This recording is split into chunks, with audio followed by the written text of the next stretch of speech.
Estamos en el avance de nuestro estudio del libro de Hechos. Vamos en el capítulo 15 y hoy vamos a observar los versículos 29 al 35. La salvación, un acto de la pura gracia de Dios. Esta es la parte 3 de nuestro estudio y hoy observaremos en estos versículos que ninguna acción de nuestra parte puede salvarnos y mucho menos tampoco santificarnos. No son nuestras acciones que nos salvan, ni tampoco son nuestras acciones que nos santifican. Vamos a observarlo hoy en esta mañana, en el desarrollo de nuestro párrafo correspondiente a este capítulo. Versículos 29 al 35. Ninguna acción de nuestra parte nos puede salvar y tampoco santificar. Ahora, la salvación, hermanos, no es solamente un evento en el que una persona es perdonada de sus pecados y decimos, ahora ya tiene vida eterna. No, hermanos. La salvación de una persona no solamente comporta la salvación de su alma, también comporta la salvación de su cuerpo. Esto es muy importante entenderlo, hermanos. El Señor no solamente está interesado en nuestra alma, también lo está en nuestro cuerpo. Le parecerá extraño esta declaración que la salvación no solamente tiene que ver con el alma, sino también con el cuerpo, pero déjeme introducir de esta manera sencilla lo que más adelante voy a tratar de explicar un poco más detenidamente. La salvación, de manera muy resumida, se puede decir que es la eliminación de la muerte eterna. Cuando hablamos de salvación, estamos hablando de la eliminación de la muerte eterna. Pero siendo que Dios creó al hombre como un ser integral, es decir, alma y cuerpo, o cuerpo, alma y espíritu, según la perspectiva que algunos tengan, entonces la salvación debe ser también integral, cuerpo, alma y espíritu. No podemos solamente decir que una parte del hombre es salvada. La salvación del alma comporta el hecho de que el alma nunca va a morir eternamente. Es salvada de eso, de la muerte eterna. Y lo mismo es también con el cuerpo. El cuerpo será salvado de una eliminación o de una muerte eterna. No permanecerá muerto el cuerpo eternamente del creyente. Pero, hermanos, la eliminación permanente de la muerte no es lo único que conlleva lo que nosotros llamamos la salvación. No es lo único. Aunque podemos resumir que la salvación es la eliminación de la muerte eterna, tanto del alma como del cuerpo, no es lo único que comporta lo que llamamos la salvación. Cuando alguien dice, ya estoy salvado, o fui salvado, o una persona tiene que ser salva, no solamente estamos hablando nada más de la eliminación de la muerte eterna. No es lo único que sucede en la salvación. Ahora, en el desarrollo, hermanos, de nuestro tema del capítulo 15, hemos tratado el asunto de la salvación por obras en la reunión que se trató en Jerusalén. Ese fue el problema grande por el cual se reunieron todos en Jerusalén, Pablo, Bernabé y todos los demás. Ese fue el asunto, el tratar el asunto de la salvación por obras, que ellos decían que así debería de ser o que así debería suceder. Es notable, hermanos, en esa reunión que no se nos dice qué argumentos teológicos o exegéticos utilizaron al principio de esta discusión. Nos dice la narración de este capítulo que sí hubo mucha discusión entre ellos, pero esta no fue como las posteriores reuniones de los que algunos han llamado concilios, donde se defendía con argumentos teológicos interminables y que se detenían a examinar cuestiones lingüísticas por muchísimo tiempo, o situaciones exegéticas que lo llevaban a meses e incluso años para ponerse de acuerdo en alguna declaración. En esta reunión de Jerusalén, tan trascendental, dieron por terminada la discusión acerca de la salvación por pura gracia de Dios. Simplemente lo hicieron con algunos testimonios apostólicos de lo que Dios le mandó a algunos de ellos hacer frente a los gentiles y de llevarles el mensaje de la pura salvación, en el puro evangelio, sin ninguna otra cosa añadida.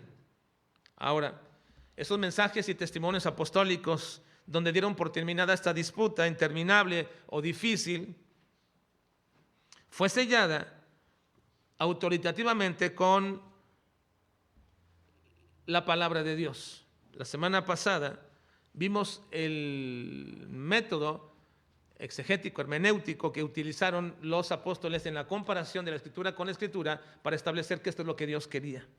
Así que no fue una determinación de los apóstoles, no fue una opinión de los apóstoles, no fue una ocurrencia de los apóstoles, no fue algo parecido por los apóstoles que ellos quisieron decir, vamos a elaborar todos esos argumentos. Simplemente dieron el testimonio que Dios les mandó a ellos hacer y luego corroboraron con la palabra lo que era en este sentido. Por eso decimos que nosotros estamos sustentados en la doctrina apostólica. Y la doctrina apostólica es aquella que está en la palabra, que fue declarada por Dios a sus apóstoles y que luego el Espíritu Santo, inspirándolos, la escribieron. Ahora, esto es importante entenderlo, hermanos, porque cuando los apóstoles se reunieron, fue por medio del mensaje del Espíritu Santo que ellos dijeron, esto le ha parecido bien al Espíritu Santo. Ya lo observamos la semana pasada. Pero hasta ahí, hermanos, no estaba escrito nada. Cuando Lucas escribe lo que se relató ahí, lo que sucedió ahí, entonces aplica allí la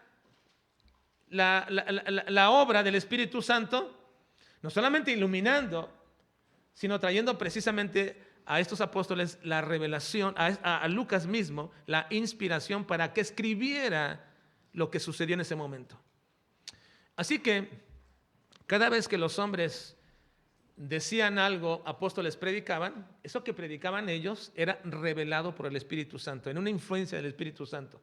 Pero luego, cuando los escribían para relatar lo que Pablo hizo en Corinto, o lo que hizo en Galacia, o para Lucas escribir lo que sucedió en tal y cual parte, entonces ahora eran inspirados por el Espíritu Santo para escribir sin error y lo que el Espíritu Santo quería.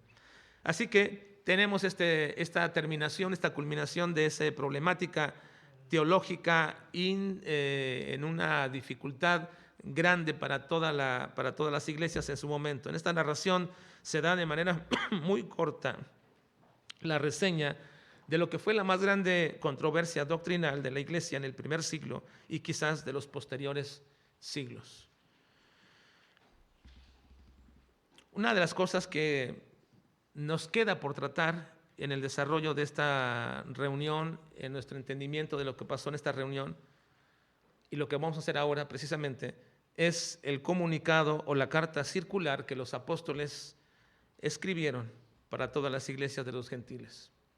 Se llevó a cabo la reunión, se terminaron las disputas, las grandes discusiones, declarando la salvación es un acto de pura gracia de Dios, no requiere absolutamente nada. Pero hay algo en esta carta que necesitamos comprender y entender, hermanos. En esta carta que ellos escriben para llevarla a todas las iglesias gentiles, en su contenido hay algo que necesitamos entender bien nosotros hoy día, porque esa carta que fue mandada a las iglesias gentiles no es temporal. Permanece y nos afecta hoy día a las iglesias en el siglo XXI, en Ciudad Juárez, y en cualquier otra parte de México y cualquier otra parte del mundo, hoy día, en estos tiempos. Ahora, esta carta circular de los apóstoles que ellos escribieron para todas las iglesias, debemos preguntarnos, ¿qué autoridad ejercen los mandamientos en esa carta hoy día para nosotros? ¿Cuál es la vigencia de esos mandamientos? Y sobre todo, ¿cuál era su propósito?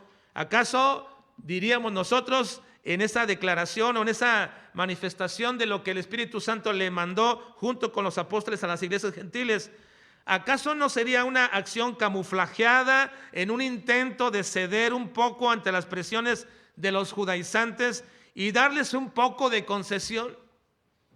¿O sería que en cierta forma estaban dando algunas cosas requeribles para la salvación, o quizás, y al menos estas cosas, si no eran para la salvación, lo que se manda en esta carta serían elementos esenciales para la santificación de los creyentes? Lo que se manda que ellos deben dejar de hacer, si bien no era para salvación, entonces sería requerible o necesario para la santificación de los creyentes. Y si no es así, ninguna de estas cosas, entonces, ¿qué importancia y qué relevancia reviste esta serie de mandamientos para los creyentes de hoy día? Así que vamos a ver, hermanos, en esta mañana,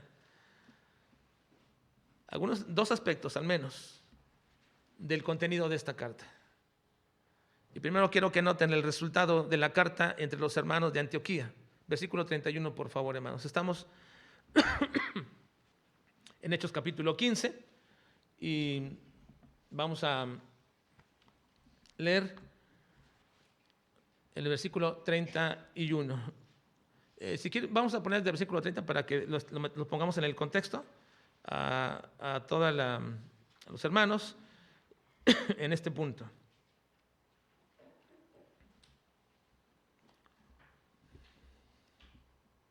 ¿Están ahí, hermanos?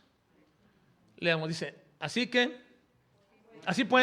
Los que fueron enviados descendieron de Antioquía teniendo la predicación, entregaron la carta.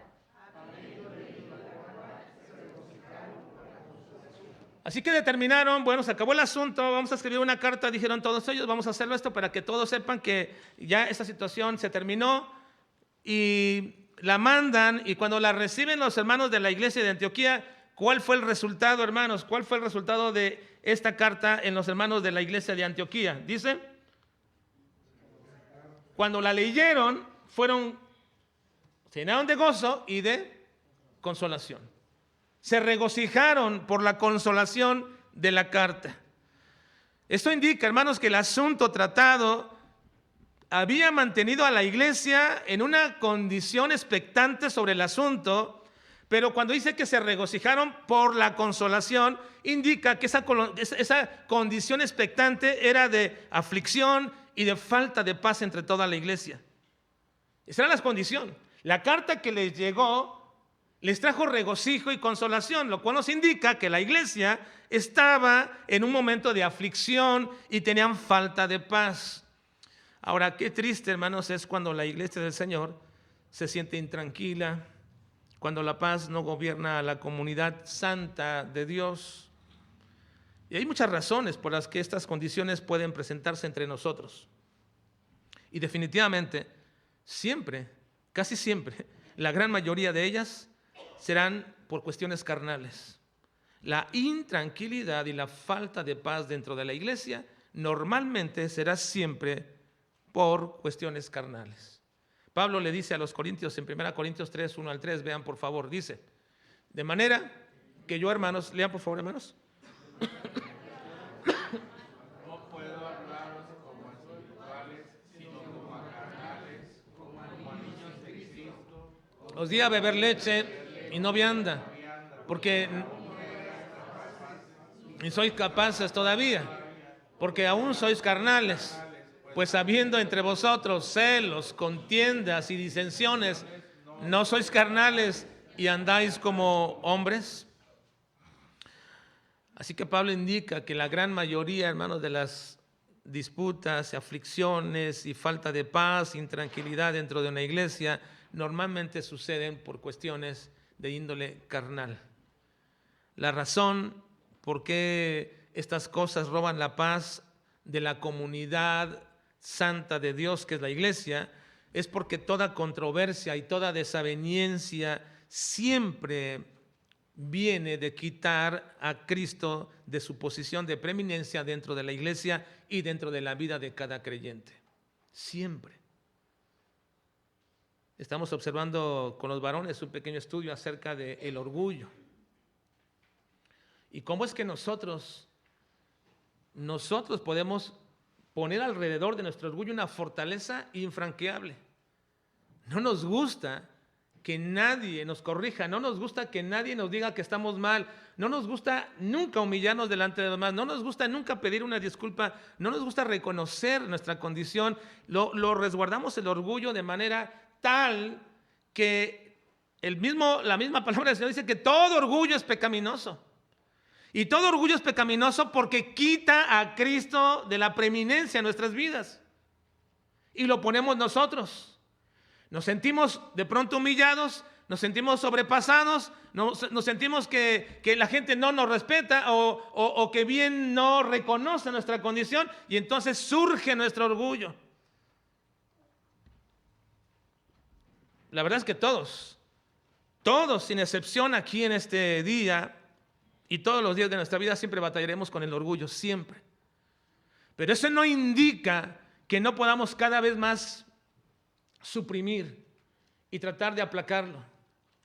Porque la única manera de hacer esto es cada vez que ponemos a Cristo por encima y por delante de nosotros. La iglesia de Corintio estaban tan ensimismados consigo mismos, estaban tan, ellos se creían tan por arriba de todos los demás. Ellos sabían cómo debería de hacerse absolutamente todo. Tenían una economía muy amplia, tenían una cultura muy grande, e incluso en la propia iglesia estaban llena de todos los dones. De tal manera que hasta el apóstol Pablo irónicamente le dice: ojalá ustedes reinaran como dicen que van a reinar. Ojalá reinaran, porque si ustedes reinan, entonces yo reino con ustedes. Ojalá fuera así. Y la verdad, hermanos, es que las aflicciones dentro de la comunidad santa de Dios y las controversias y desavenencias siempre vienen por quitar a Cristo de su posición de preeminencia. Así que no estamos pecando contra un hermano o hermana, estamos pecando contra el Señor. Pablo dice que la cabeza de la iglesia es Cristo. No soy yo, no eres tú, no es tu opinión, no es mi opinión, no es mi argumento, no es tú lo que tú crees mejor. La cabeza siempre es Cristo.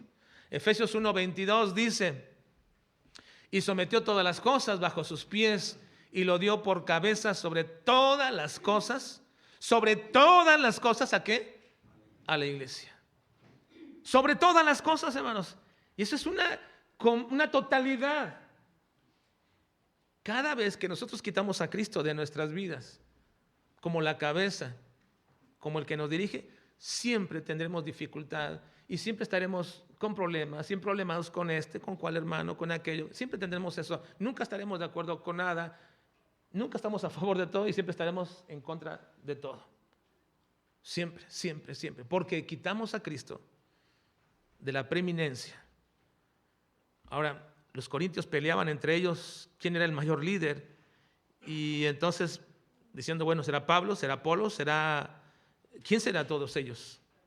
¿Será Pedro? ¿Cefas? Y entonces cuando supieran quién era el mayor o preponderaba, entonces se querían adherirse a eso. Ahora, esta situación, hermanos, estaba sucediendo precisamente con los judaizantes. Los judaizantes habían llegado a todas las iglesias gentiles y principalmente a Antioquía, y les querían quitar a la iglesia de Antioquía y a todas las iglesias gentiles la preeminencia de Cristo e imponer la preeminencia de Moisés.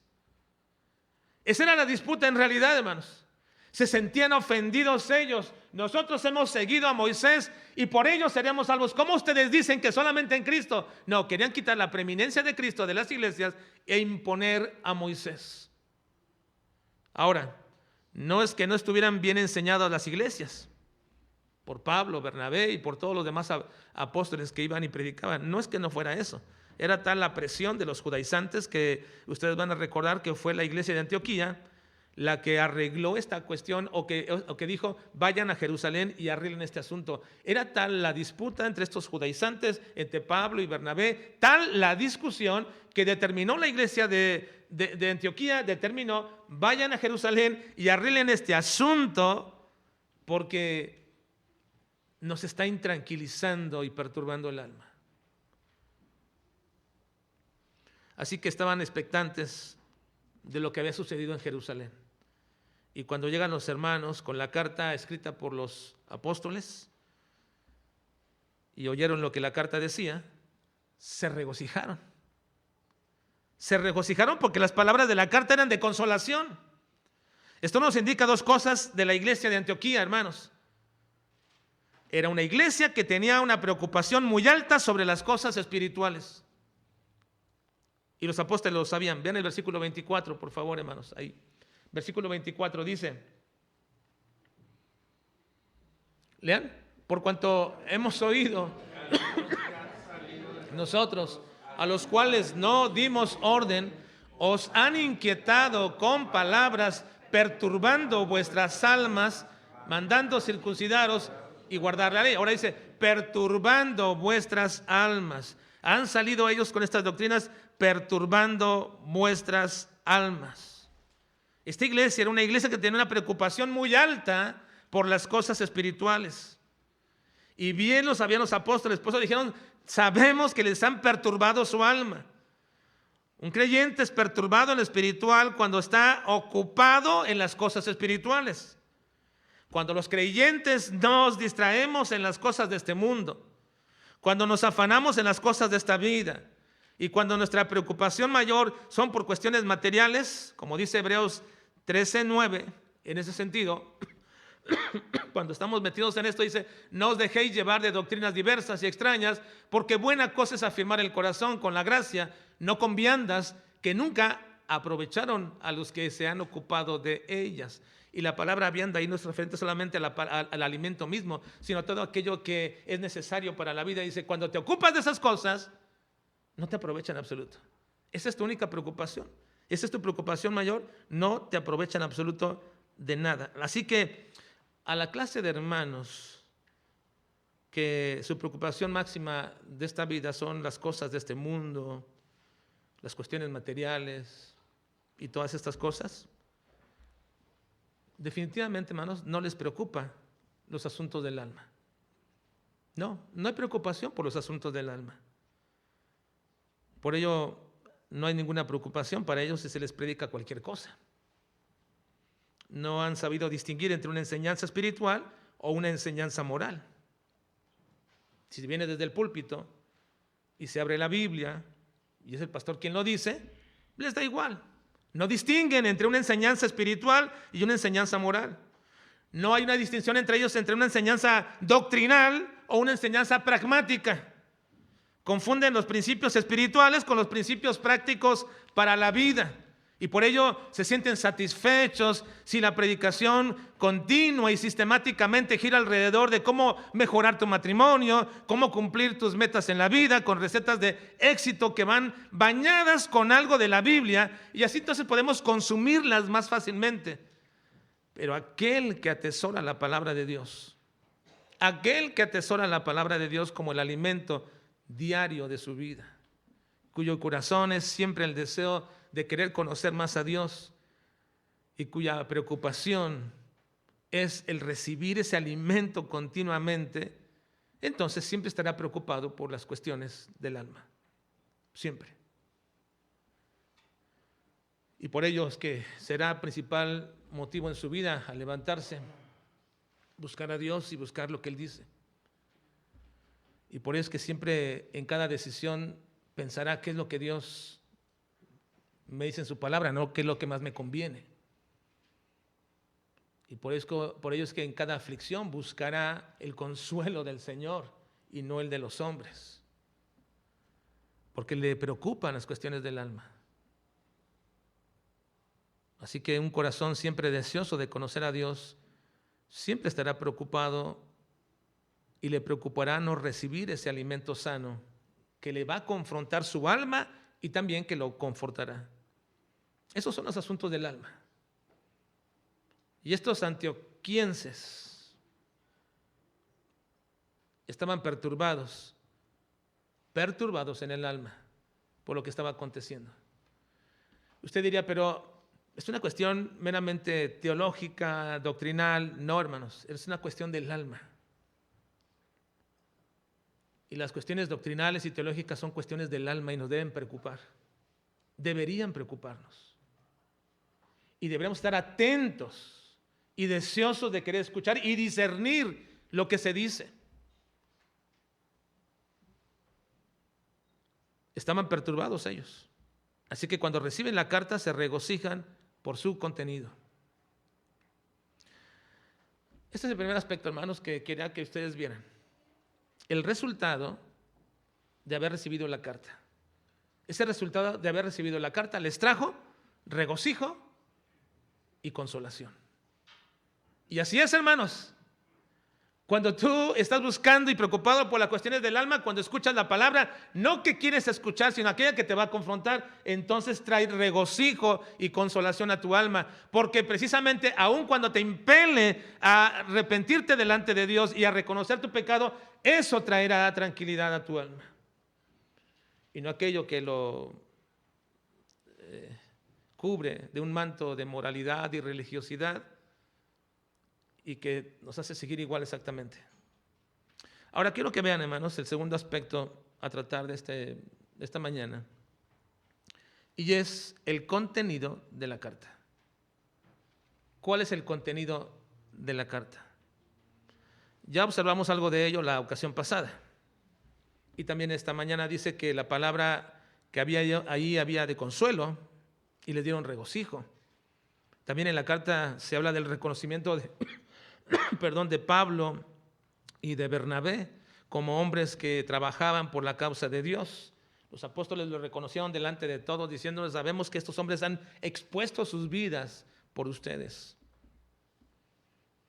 Y también trae la aclaración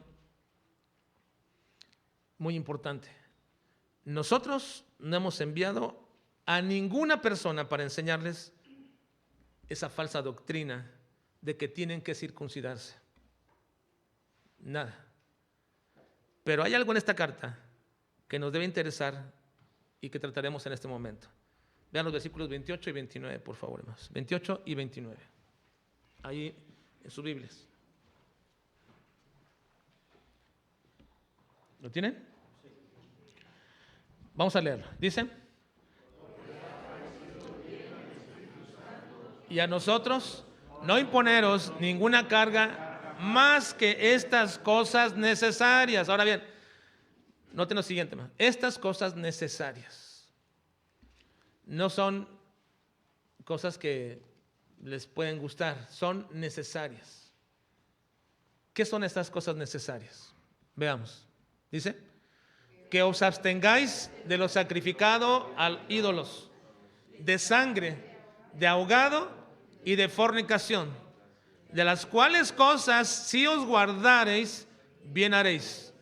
Pasadlo bien. Ahora, esta última frase se puede contraponer a la última frase del versículo 28, donde dice estas cosas necesarias, y luego termina diciendo, de las cuales cosas si os guardareis, bien haréis. No está diciendo, les doy la opción si lo quieren hacer o no lo quieren hacer. Si lo hacen, bien; si no lo hacen, pues también. No está diciendo eso. Está diciendo al principio que esto es necesario. La utilización de esta parte necesaria es un mandato, es un dogma. Es decir, lo tienen que hacer, se debe de hacer. Y si lo hacen, qué bueno que lo hagan. Y de acuerdo a lo anterior, si lo hacen, qué bueno que lo hagan. Y si no lo hacen, ¿también está bien? No. De acuerdo a lo anterior, puesto que esto es necesario, si no lo hacen, pues qué mal. Porque va a afectar sus almas. Las va a afectar. Así que, ¿qué significa esto? Esta es la parte que quiero tratar en esta mañana respecto a esta parte del contenido de la carta.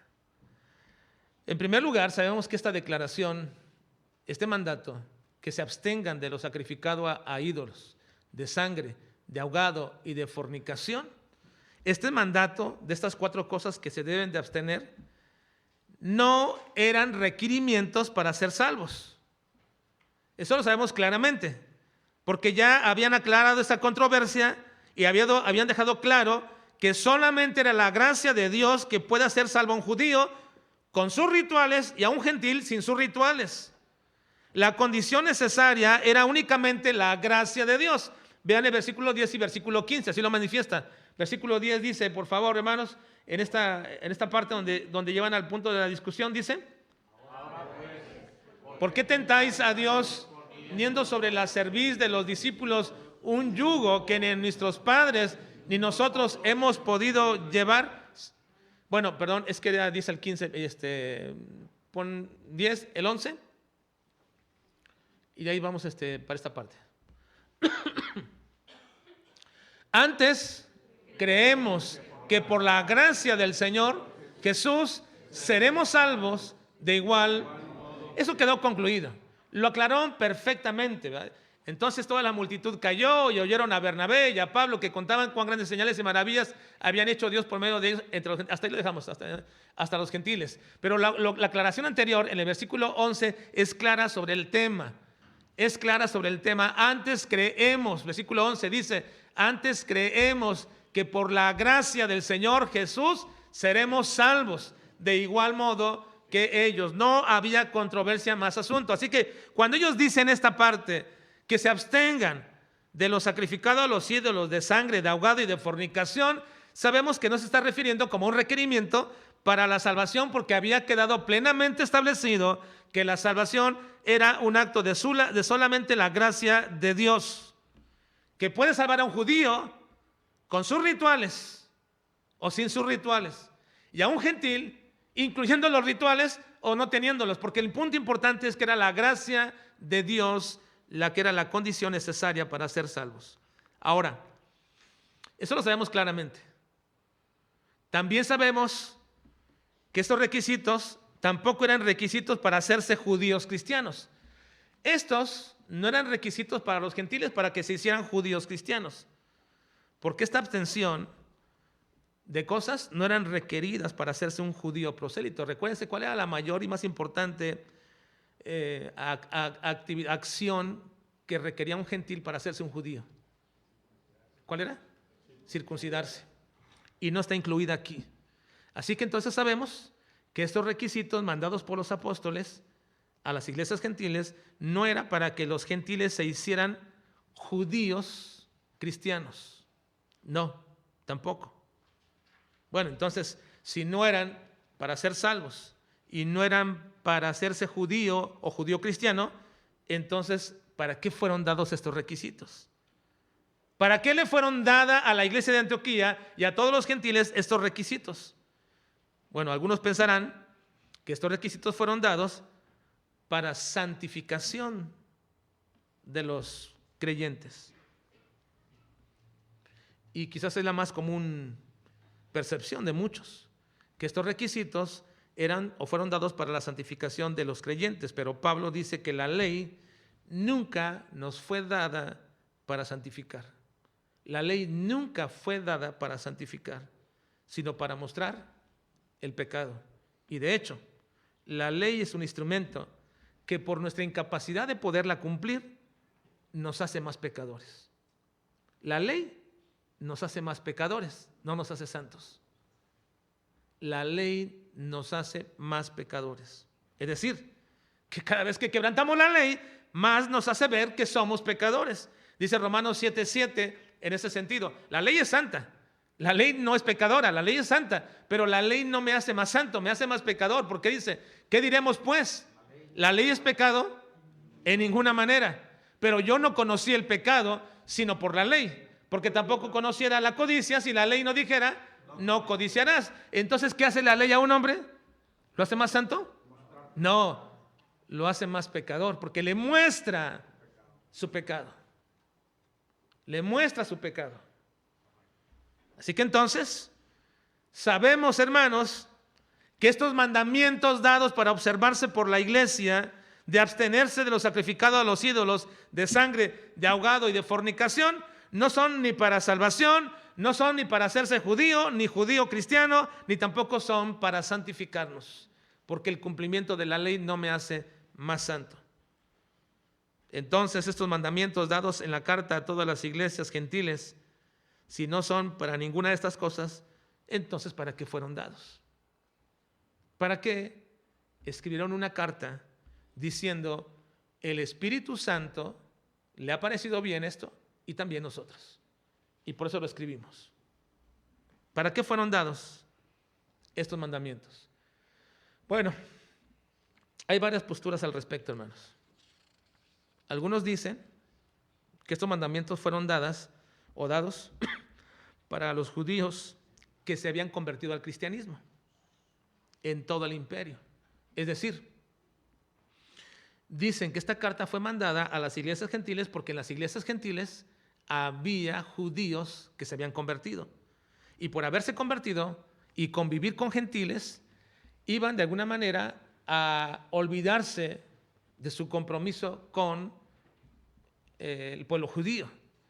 Así que entonces iban a perder su postura judía, lo cual es incorrecto, porque la carta fue enviada a los gentiles, y si hubiera habido o enviado a los judíos de ese lugar, no había razón, ya que los judaizantes no iban a inquietar sus almas como sí lo hicieron con los gentiles. La razón de esta carta fue porque los gentiles fueron inquietados con el mandamiento de circuncidarse. Y si realmente, hermanos, realmente esta carta fue enviada a los judíos cristianos que estaban entre las iglesias gentiles, no había ninguna razón de hacerlo, puesto que ellos ya estaban circuncidados y aparte ellos mantenían sus posturas como judíos, si es que esto fuera. Bueno, otra postura dice que el hecho de aparecer la palabra aquí, fornicación, en la lista de prohibición, que no necesariamente significa solamente la relación sexual fuera del matrimonio, incluye cualquier cuestión de índole sexual, pero no solamente eso, sino inclusive algunas otras cosas que tienen que ver con el alma. Recuerden que el Señor siempre al pueblo de Israel siempre le recriminó porque eran adúlteros y fornicadores con otros dioses. ¿Recuerdan esto? Siempre se los dijo, una y otra vez. Así que no tiene solamente que ver con el concepto solamente sexualmente físico, hablando de un pecado sexual en este sentido, no.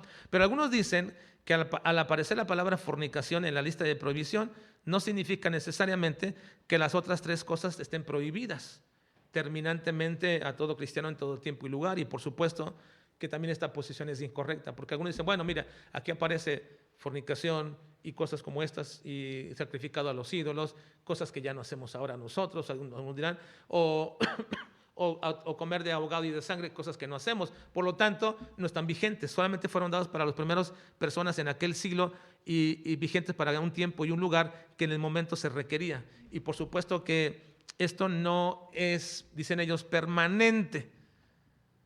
Pero hermanos, tampoco es correcto eso, porque si hay una prohibición que sigue todavía como la fornicación, una prohibición de parte de Dios, entonces también está prohibido lo demás. No se le puede aplicar una regla de permanencia o de temporalidad a unas cosas y a las demás no. Está incluido todo ello en el mismo mandamiento. Y no podemos hablar de algo que puede permanecer solamente a discreción nuestra o conveniencia particular. Bueno, quizás la posición más común de por qué fueron dados estos mandamientos a la iglesia, la más común de todas, fue precisamente que estos mandatos fueron dados solamente a los cristianos del siglo I y de aquellas regiones por la cuestión que estaba sucediendo de disputas entre gentiles y judíos. Fue dada estos mandamientos solamente a la gente del siglo I y de aquellas regiones por la cuestión de contextualidad cultural que estaba sucediendo. Y tenía la intención de que pudieran convivir con sus hermanos judíos y de no escandalizarse o ofenderles con las prácticas que para ellos eran aberrantes. Entonces, como convivían dentro de una comunidad, la iglesia, judíos y gentiles, le decían, bueno, los gentiles absténganse de estas cosas para que no entren en conflicto con los judíos, que para ellos es aberrante todas estas cosas. Pero en absoluto, nada de la carta no dice que sea así, ni tampoco la intención de que así fuera para escribirla, porque si así fuera para escribirla, entonces está dando este mandamiento como una vía de concesión simplemente para mantener la paz y la tranquilidad dentro de la comunidad judío-cristiana que imperaba en aquellos tiempos. Y entonces podríamos decir que si esa era la realidad, entonces había una concesión de la buena convivencia, lo cual implicaría que podrían hacerlo si no había judíos. O que nosotros, en nuestro tiempo, podemos hacerlo, puesto que no tenemos ningún judío aquí presente. No tenemos nadie así, ¿verdad? Hermanos, no hay nadie. Entonces, bueno, como tal mandamiento fue dado en aquel tiempo, ya no es imperante hoy día. Pero, definitivamente, hermanos, esto también es incorrecto. Porque entonces nos daría la concesión de hacer todo esto actualmente, de practicar la fornicación, de sacrificar a los ídolos, de comer de ahogado y de sangre. Entonces, prácticamente, nosotros podemos hacer lo que aquí se prohíbe.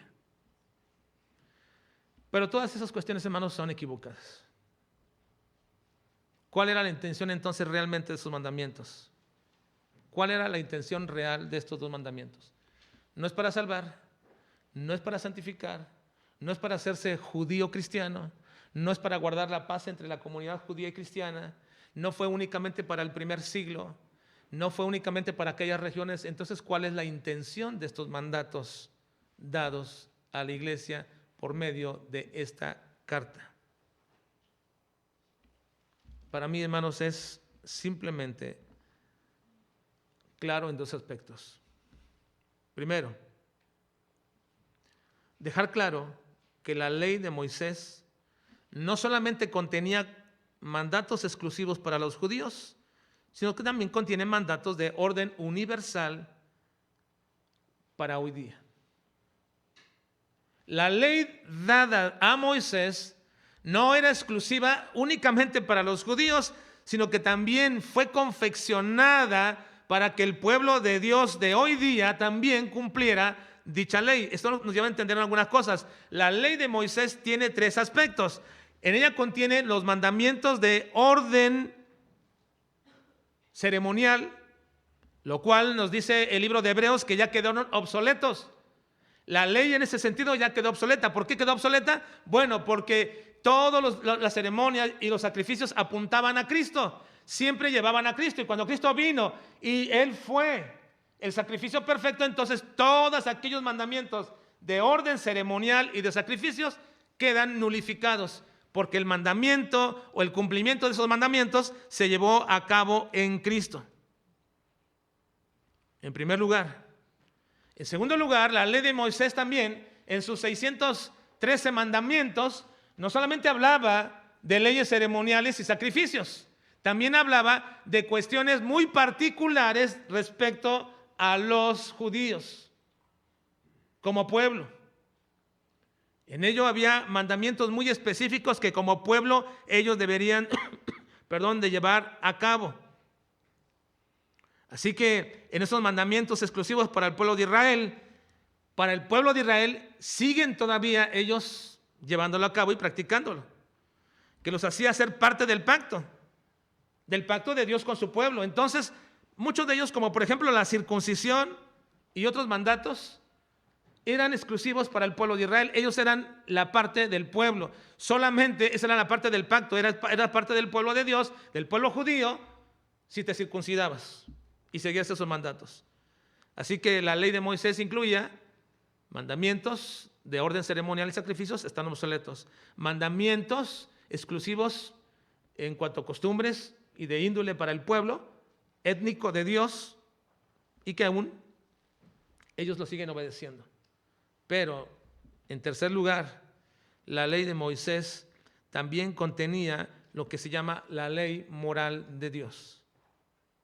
La ley moral de Dios. Y esa sigue vigente, hermanos.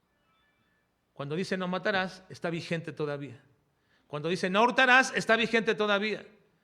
Cuando dice que no debes maldecir y honrar a tus padres, o que debes honrar a tus padres, está vigente todavía. Esa es la ley moral de Dios.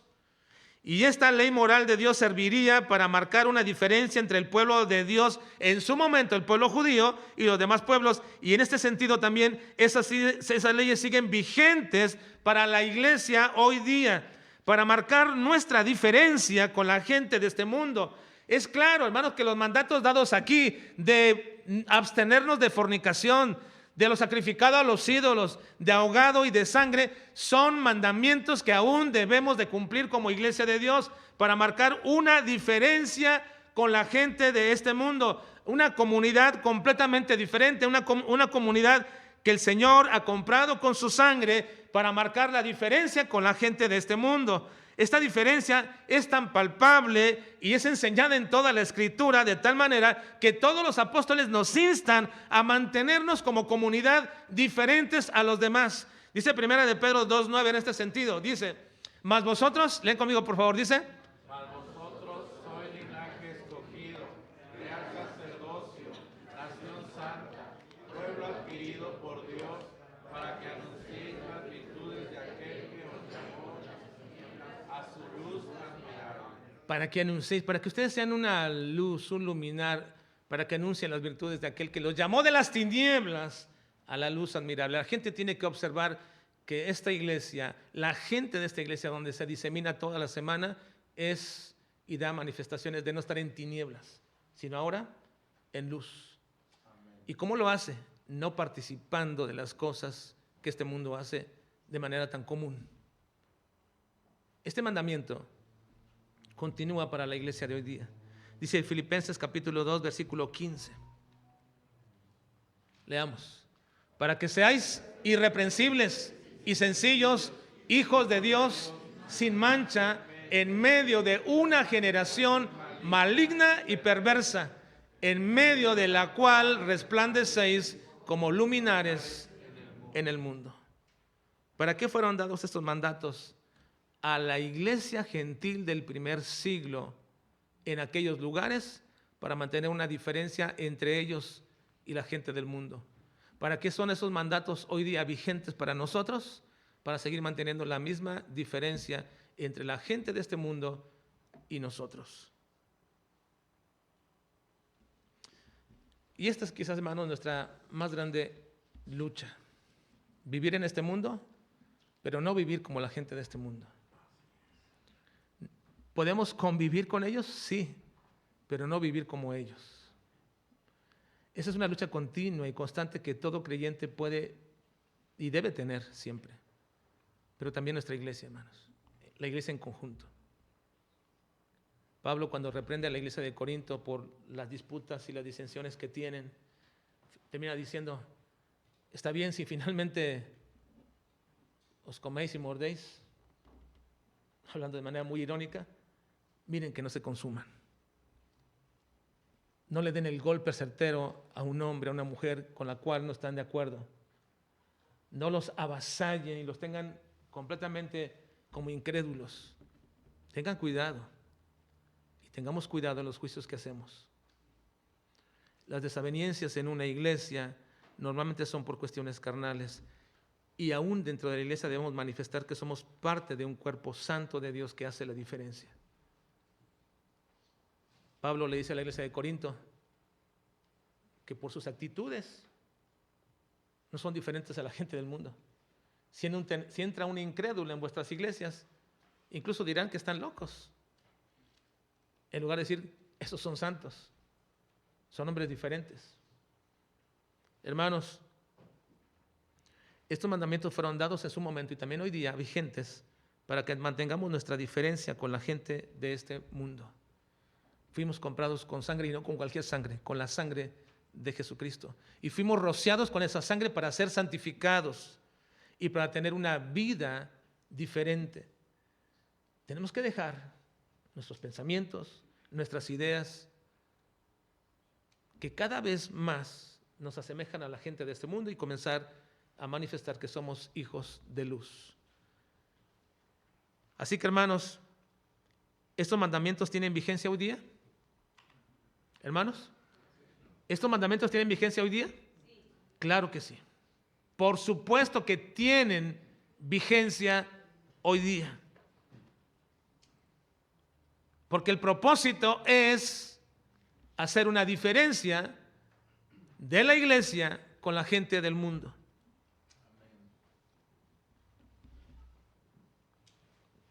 Entonces, están vigentes para todos nosotros y tienen un propósito: manifestar nuestra diferencia y la obra de Cristo y el Espíritu Santo en nuestras vidas para la alabanza de la gloria de Dios Padre.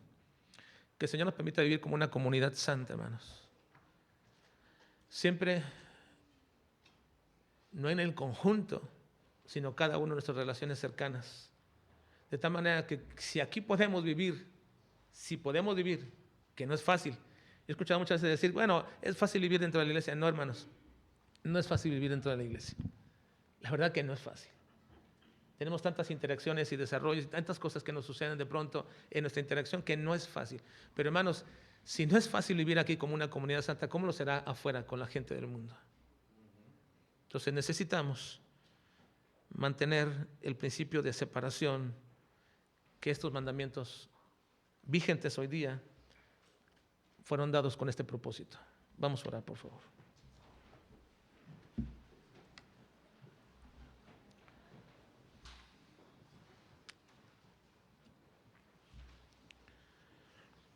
Padre, ayúdanos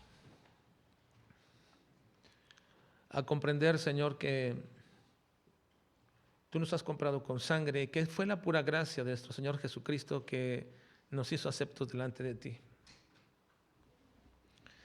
Ninguno de nosotros somos mejores que los demás, ni lo fuimos antes, ni lo somos ahora, Señor. Porque aun cuando hubiera un calificativo perceptible para otros, no meramente nuestro, sino de otros, aun cuando así fuera, para nosotros ese calificativo ni siquiera es nuestro, es una obra del Espíritu Santo en nuestras vidas. Así que, Señor, ayúdanos a crecer, a avanzar en esa diferenciación de lo que fuimos antes y lo que somos ahora, en un caminar en Cristo, en mantener la preeminencia de Cristo sobre nuestras vidas y sobre nuestra iglesia, y en un obrar del Espíritu Santo profundamente sobre aquellas cosas que nos son imposibles por nuestro carácter, nuestro temperamento, el poder controlar, Señor, entregarlo completamente al control del Espíritu Santo. Ayúdanos, Padre. Te pedimos de tu gracia en Cristo Jesús. Amén.